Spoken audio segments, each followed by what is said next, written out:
Halo, apa kabar? Masih ingatkah dengan pengobatan Ibu Ida Dayak? Mari kita saksikan dulu.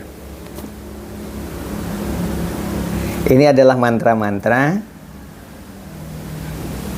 dan dia mengatakan yang menyembuhkan bukan dia, tetapi Allah Subhanahu wa Ta'ala. Oke, hadirin sekalian yang saya muliakan, hari ini adalah hari ke-15 bulan Ramadan tahun 2023. Ingat rukun iman, ada iman itu ada 6 ya rukun iman itu. Iman kepada Allah, iman kepada malaikat, iman kepada kitab-kitab Allah, iman kepada rasul-rasul Allah, iman kepada hari akhir, dan iman kepada qada dan qadar. Ingat bahwa kita juga harus mengimani kegaiban. Jangankan Allah Subhanahu wa Ta'ala, di dunia ini ada hal-hal gaib yang perlu kita imani. Kembali kepada pengobatan Ibu Ida Dayak seperti yang kita saksikan di belakang ini, dia mengatakan tidak boleh bayar, walaupun 1000 perak tidak boleh bayar. Hal ini mengingatkan ketika saya masih kecil pada saat itu, baru sekolah di tingkat sekolah dasar, itu pun awal-awal, berada di suatu desa yang terpencil jauh dari dari lingkungan, karena memang kampungnya betul-betul terpencil sehingga sempat menjadi pusat kegiatan dari DITII pada saat itu. Ketika ada DITII, dia mencari makan itu memaksa meneror kepada perumahan tersebut karena perumahan itu jauh dari sana sini, sehingga begitu mudahnya para gerombolan-gerombolan itu ketika kelaparan datang ke sana. Yang akan kita bicarakan bukan itu. Tetapi karena terpencilnya itu, maka di tempat seperti itu banyak orang-orang yang benar-benar mendekatkan diri kepada Sang Maha Pencipta. Tiba-tiba didatangi oleh seorang kakek-kakek tua yang sudah dikenal oleh warga tersebut.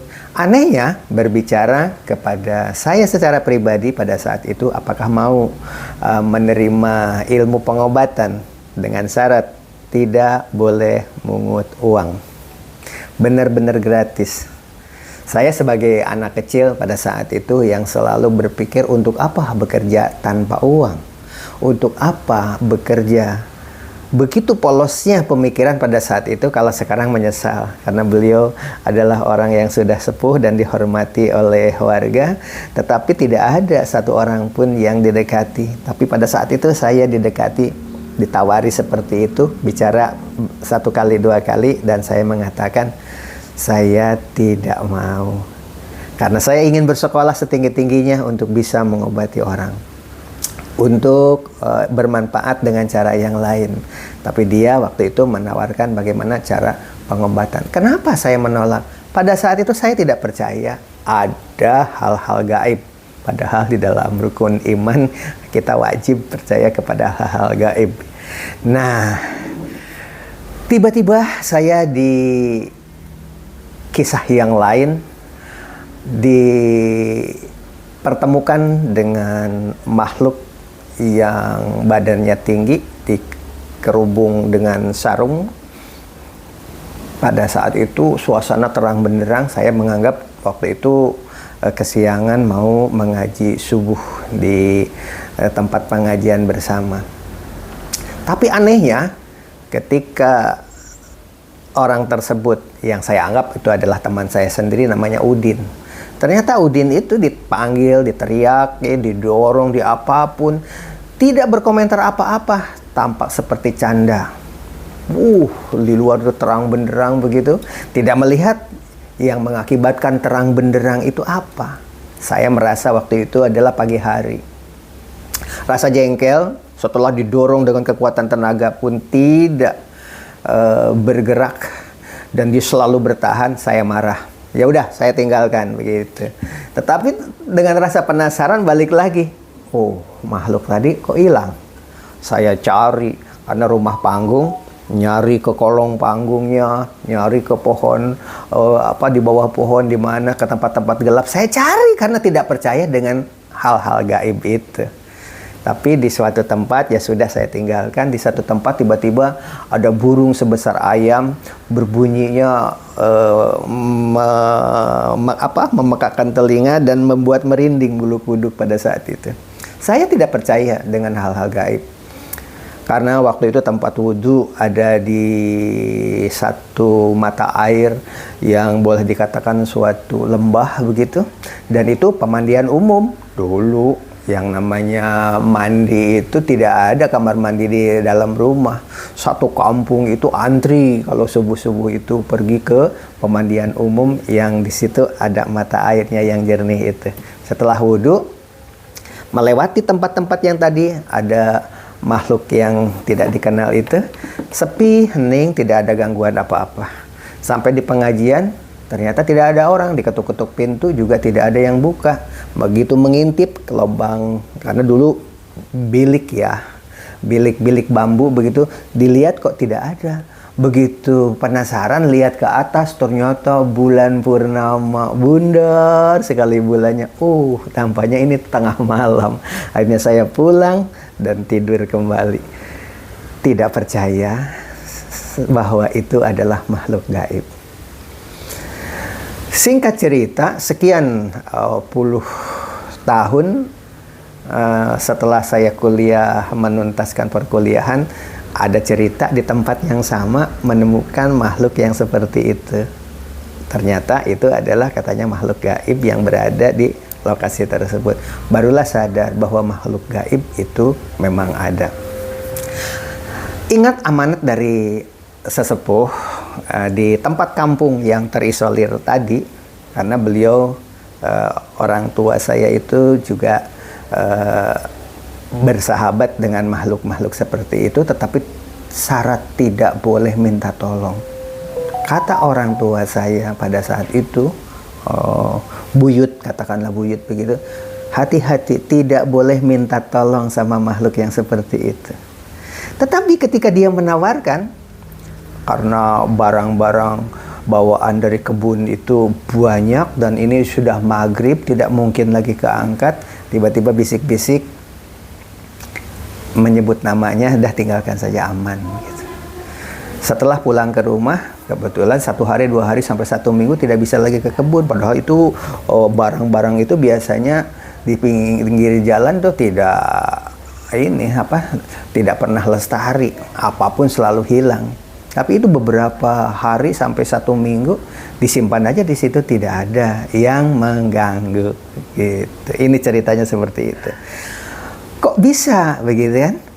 Jawab Karuhun atau orang tua sesepuh saya dulu mengatakan, karena kita tidak minta tolong, tapi dia yang menawarkan kepada kakek buyut itu. Dan setelah diikuti ternyata benar. Nah, jika nanti katanya di generasi penerus setelah buyut nggak ada, kalau ada yang seperti itu, jangan coba-coba minta tolong. Kalau minta tolong itu namanya pemujaan. Sebab makhluk yang seperti itu sebaik-baiknya makhluk seperti itu di manusia itu adalah orang gila.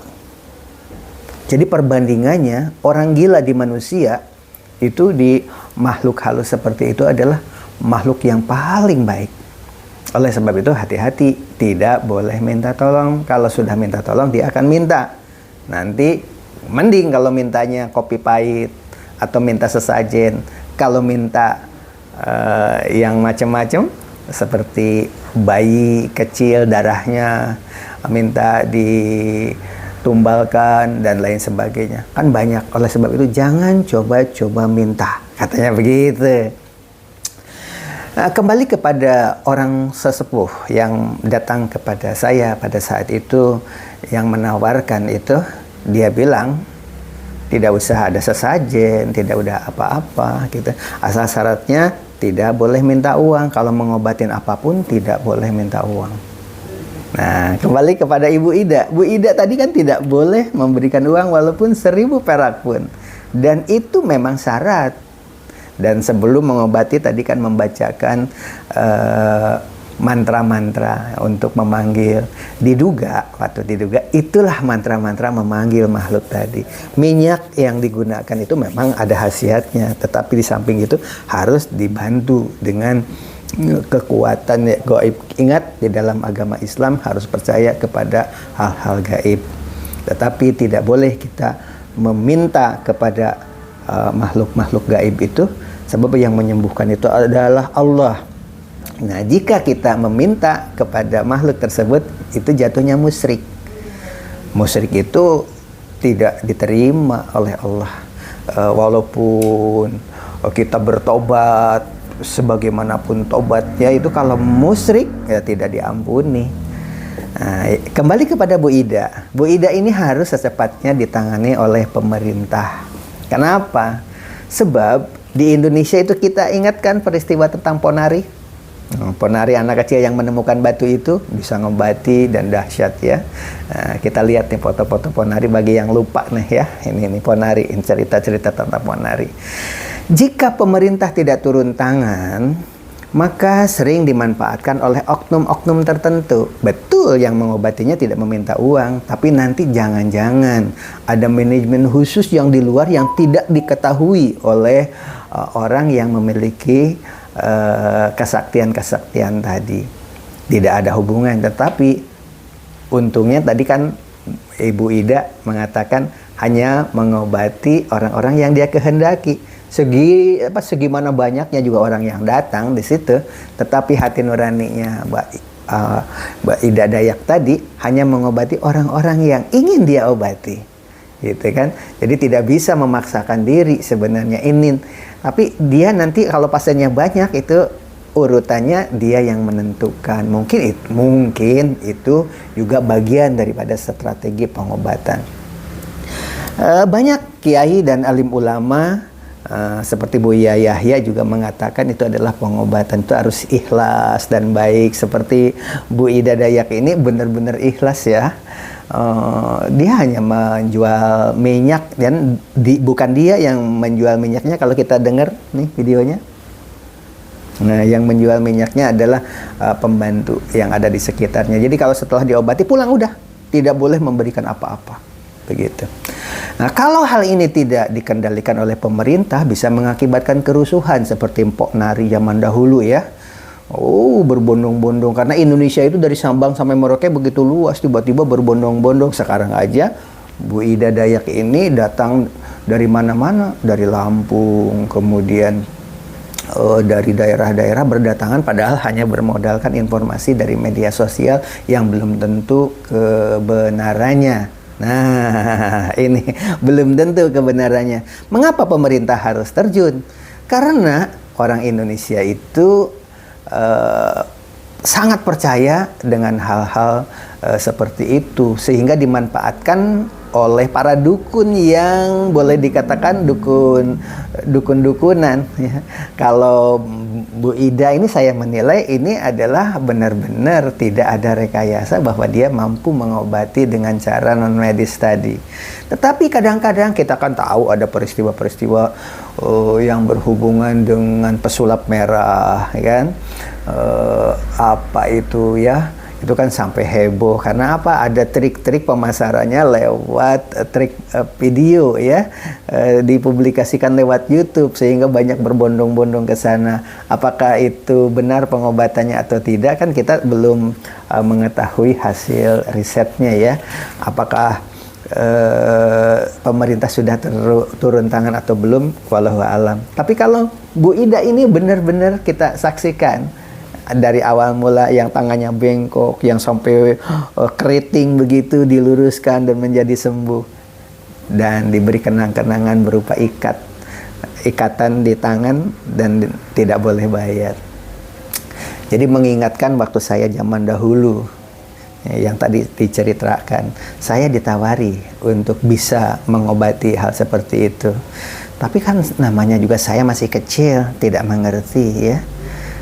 Mungkin kalau sekarang sudah dewasa atau mungkin sudah usia SLTP lah, mungkin sudah berpikirnya rasional, mungkin saya terima. Tapi waktu itu masih SD, ditawari begitu, ya saya katakan tidak.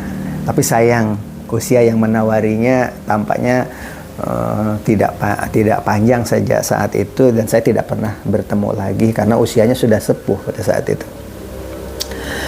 Beriman kepada hal yang gaib itu berarti meyakini ciptaan Allah Subhanahu wa Ta'ala yang berada di luar dunia nyata, dan meyakini secara penuh tentang kekuasaannya. Nah, itu ya, beriman kepada hal-hal yang gaib itu seperti itu ya. Jika Bu Ida ini bukan Muslim, mungkin juga bisa dimanfaatkan oleh orang-orang yang punya niat kurang baik. Mungkin saja ini adalah pengobatan kekuatan gaib yang mengatasnamakan bahwa dirinya Tuhan. Bisa saja dimanfaatkan oleh mereka. Seperti Sai Baba. Sai Baba itu dia kan dari mengobati, kemudian menganggap dirinya sebagai Tuhan. Nah, reinkarnasi dan seterusnya. Coba kita lihat ini tentang peristiwa Sai Baba ya.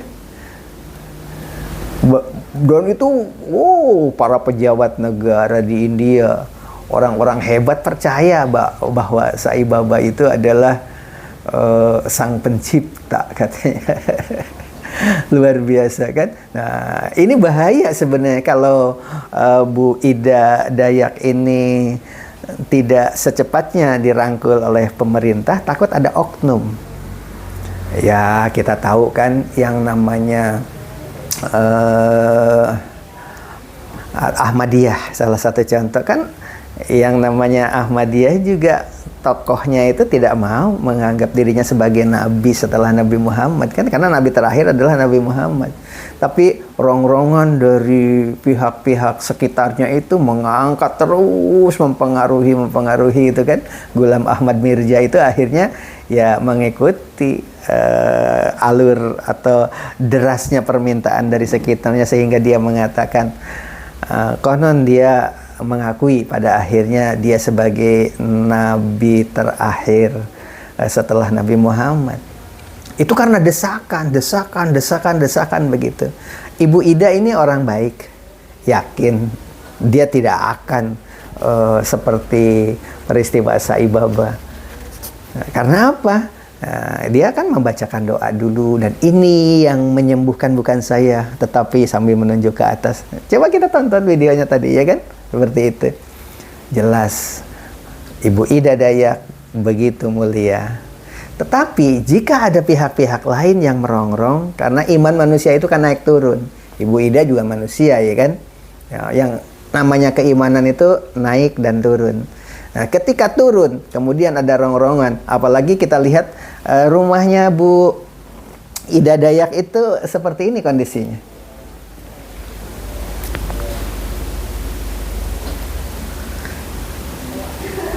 Ternyata dia menempati rumah trans ya.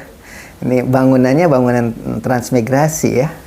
Nah, tetapi di sampingnya sudah dibangun dengan cor-cor, dengan tiang-tiang yang baru grand design ya.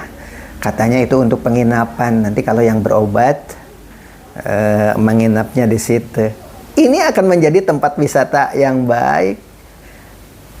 Konon di video yang lain, Ibu Ida Dayak juga sudah dipanggil ke Arab Saudi untuk mengobati keluarga kerajaan. Apakah benar dan tidak? Kadang-kadang kan medsos itu suka ada hoaxnya juga ya.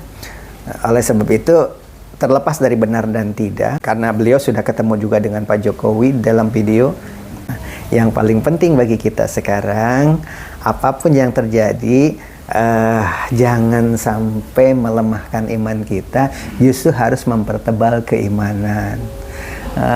Kita dengarkan dulu tentang ada Ponari, dan sekarang Ponari sudah berkeluarga dan sudah punya anak ya. Kemudian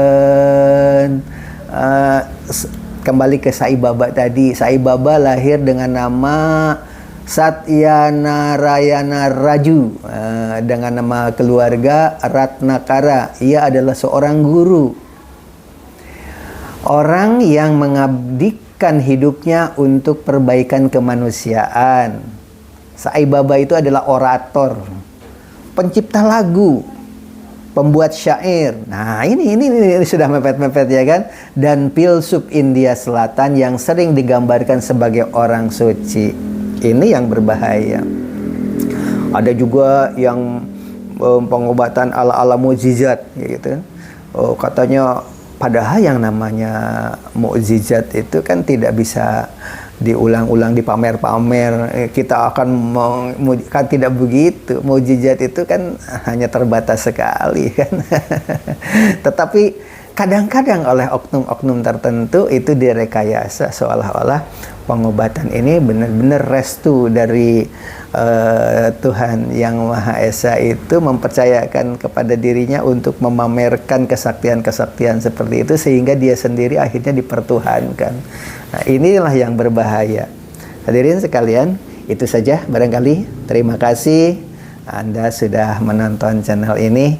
Mari kita di bulan Ramadan ini meningkatkan keimanan kita terlepas dari agamanya apa.